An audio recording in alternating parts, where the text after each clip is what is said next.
Hello everyone, welcome back. This is CT Jet, and today I'm going to be giving you 10 tips and tricks to make your level just a little bit better.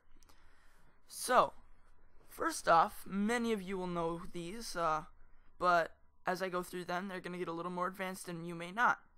So, just watch the entire video, and I may or may not have a treat at the end for you guys to see. So, first off, holding shift or holding two fingers on the screen while moving around an object. So move an object around on your screen and either hold shift or set a second finger down. It'll snap to the grid. Or a grid, not the grid. Well, I guess it is the grid, but whatever. And then it'll also rotate if it's snapped, or if you're making it snap to the grid. So that is good. You don't have to just drag and get it as close as possible now, so that's nice. Alright, second trick. That was an editor trick, by the way.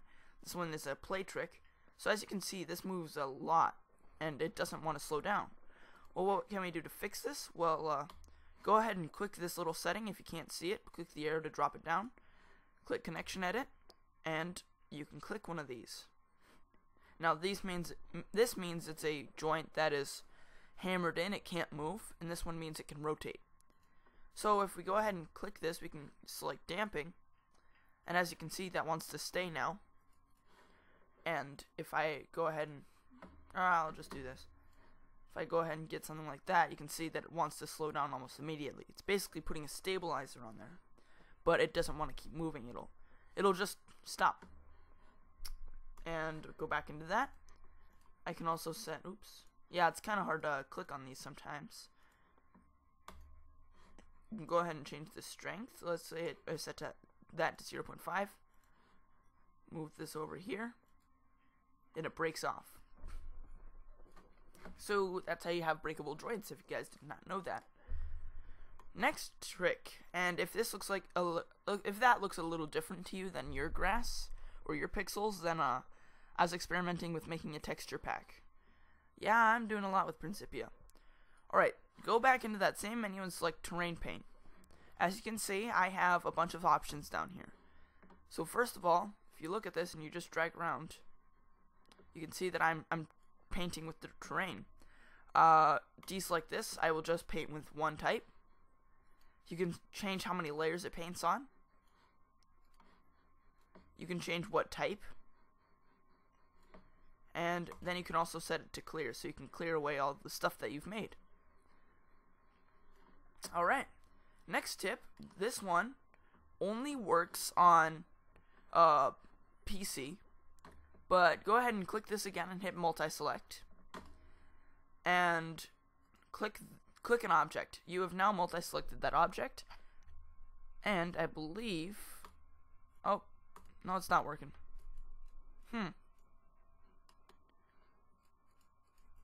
Alright, well, worked before.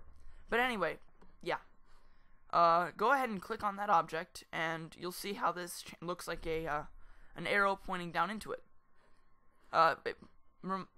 Remove that thing from your memory that I said. But anyway, enter name. I'm going to say CTJet. Save. Now I can pick an object to upload, such as tasty blood-sucking noms, banana, or fluid. So there you go. I'm gonna do a banana. As you can see, I can do that, but I can also take the one that I just did, such as CTJet, open that, and now I've got an exact copy of the one I did before. Alright, whatever number this is, 1, 2, 3, 4, 5, I believe. Number 5. By the way, you can just click this icon again to stop doing it. Number 5. Servo motors and DC motors have a second mode. This will move them into the top layer. So then instead of having to have things on like the second layer or such in order to connect, you can actually just have them on the same layer. There you go. They're both on layer 1. Alright, sixth tip, trick, whatever. Fluid. Can't emit it. Well, you've seen many levels that can. How do you do it? Multi-emitters. Again, multi-select this object. Download it. Save it as fluid. Or another name. You can have any size of fluid, so that's fun. You can then open your fluid, and as you can see, it's emitting, which looks pretty epic. I'm gonna go ahead and delete that because I don't want fluid everywhere.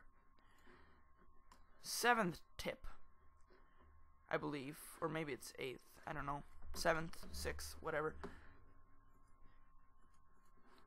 Well, I've got fluid and it's floating. How did I do that? Well, if I go ahead and disconnect this, using shape extruders, you can change how far a shape goes in any direction. Now, if I look at this, it doesn't really do anything. If I go over here, you can see that it rolls, but it doesn't work with the ground or any static objects.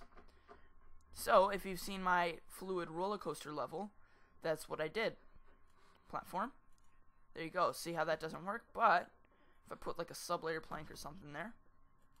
Oh wait, it has to be on the same sublayer. There you go. As you can see, it rotates because it's inside, even though it's not during the editor. I'm gonna go ahead and delete this because that was annoying. Alright. Using a breadboard, you can attach components and make it very clean.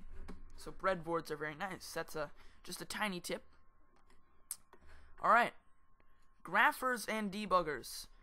Sure, they have the input, but they also have the output. So it's very useful if you just want to attach it right in the middle of the circuit. You don't need a signal MISC or anything. Or not a signal MISC, a Y-splitter. Just attach it there, and there you go. And final tip.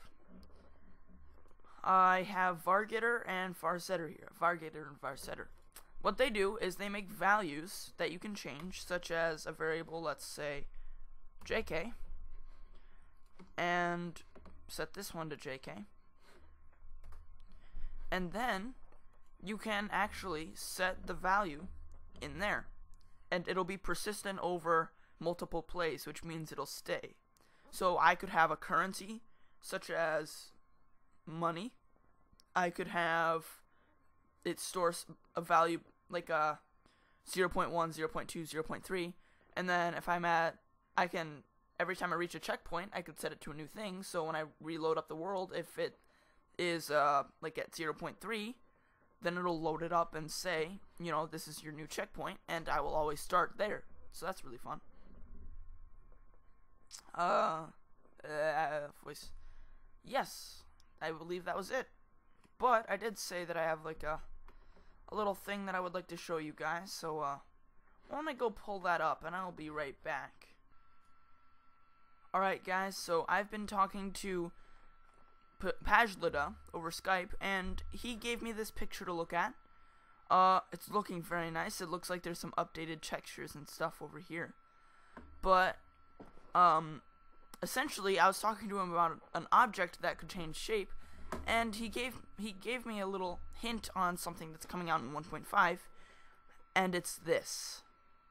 What is this? Well, it is a poly, or a quad, I should say, because it has 4 corners, but no more having to do plastics and such. That's nice.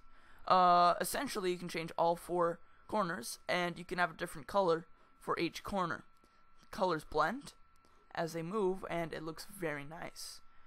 Now, also, you can see down here, there looks like there's a wheeled robot. And I don't know if you can see it, but down here, there even looks like there's a little bit of grass on top of that pixel. So, there's some very exciting things coming out in 1.5. I might do a video a little before I get the actual version, just saying what has already been added and a few other things that are going to be added. So, I hope this video will help you make new stuff, and I'm going to finish it before the 10-minute mark. So, this has been CT Jet, signing out. See ya.